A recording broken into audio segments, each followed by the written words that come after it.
Okay guys, so this part is specifically about the applied course.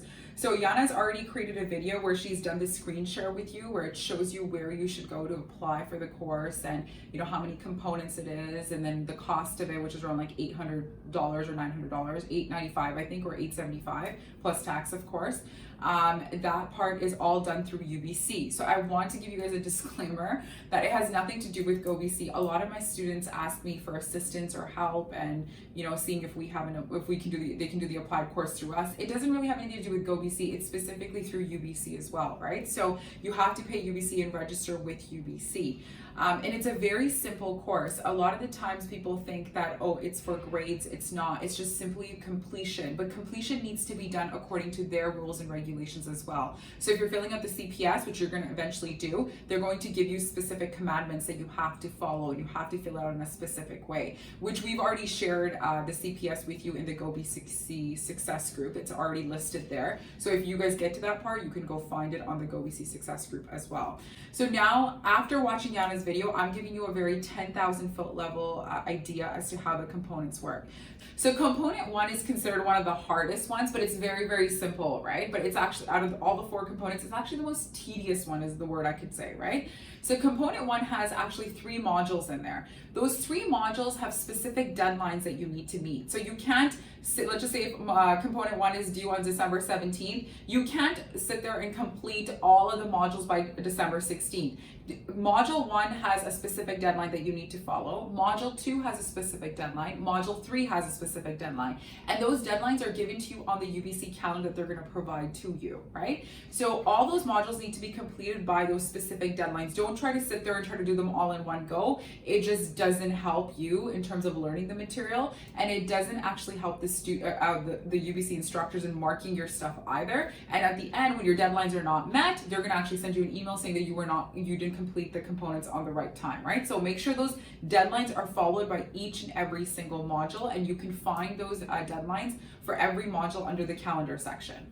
Now, the component 1 is a combination of quizzes, activities, and discussion boards. So the quizzes, you can keep doing them again and again to get the full marks. The activities are, they give you a scenario and you have to answer it, right?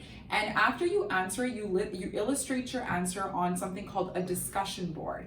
And when you post your answer, then a bunch of other students are supposed to provide you with a reply, a very insightful reply. And they're supposed to say that, oh, well, Ami, you did a great job. You referred to the fiduciary duties. And then I would go and comment back, thank you, Sam. I also think you did a good job because you provided this insight and this insight and this insight. So you're supposed to give very insightful and good responses to your, colleagues or people at that point, right? And along with that, I want you to understand that it's very important that you do that because it actually grades you on that. That's one of the requirements for the discussion boards. Once you've answered the activity, your work is not done. You have to go into the discussion boards and pick whichever answer has resonated with you and respond to different ones at least 2 or 3 times. That way your discussion board is going to be completed and done with. So those are 3 different modules. It requires the same set of rules and same set of regulations. Now, after component 1 is completed, we're going to jump into component 2. Now, component 2 first required you to go into UBC for full day, 2-day classes. Now, since COVID, now we're just doing it over Zoom. So UBC is going to send you a Zoom link a day or 2 prior to the actual class. And you're going to actually have to make sure that your microphone and your camera works because they want it on the entire time. And then in those 2-day sessions, you're actually doing the same thing as those discussion boards, but you're doing it with your class members or classmates in groups on Zoom. So you're virtually just discussing different real estate scenarios as well.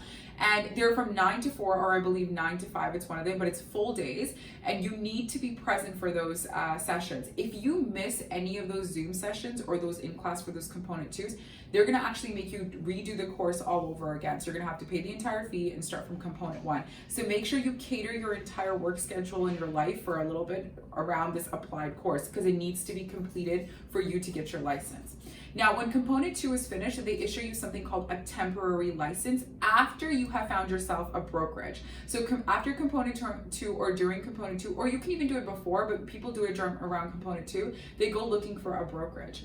And when you find the right brokerage and the right managing brokerage, they're going to actually submit the licensing application for you to the council with the criminal record check. And once you do that, the council is going to get back to the managing broker, and they're going to say that we have issued a need or so-and-so a temporary license. Now with this temporary license, you can buy or sell properties, but it's not your permanent license because you still have to complete component 3 and component 4.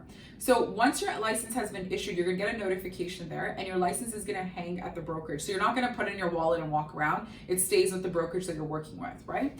And then component 3 is gonna come, and component 3, it consists of 6 field assignments. And those 6 field assignments need to be done from with the help of your managing broker, or by any other trusted real estate agent that you do, work with, right? So these assignments have anything to do with doing a listing presentation, doing an open house, working with the buyer, how you're gonna go about it. So these things are on-the-job training assignments that you need to do, right? And your managing broker is supposed to help you with this. Now, these assignments particularly don't have individual deadlines, but the component itself starts in the beginning on a certain time, and then it ends on a certain time as well. So you need to make sure that you are in that 2 or 3 month span that they have given you. You need to complete that within that time. Now, after when component 3 is finished, then the last part is component 4, which is the easiest thing that you would have to do. You would basically just have to sit through a Zoom session again from 9 to 4. They'll email you the Zoom link the day prior, and you basically just log in, test with your microphone and camera, and then you would just log in the day and then do your 9 to 4 and do the exact same thing. So the instructors there are gonna discuss like listing presentation situations, what kind of problems did you get into when you were trying to get the DORT signed, just stuff like that we face, obstacles in our real life as real estate agents. So they're just gonna get your feedback, they're gonna talk about it, and it's only one day. So after component 4 is done, then you are going to be, completed with the applied course. And then after that, your managing broker is going to get a notification from the council, and they're going to be issuing you your permanent license. And now at this point, you have completed all your educational requirements. So you've done the exam, you've done all the components, and you're ready to go, and your license has been issued for you. So hopefully that makes a little bit more sense, but I do request that you guys watch Yana's video because it is something that's way more detailed. It teaches you how to apply for it, how to register for it, and how to go about the course. And then I've just given you a very generic 10,000 foot level description as to what to expect in each component. Hope this helps, guys. Let's get started.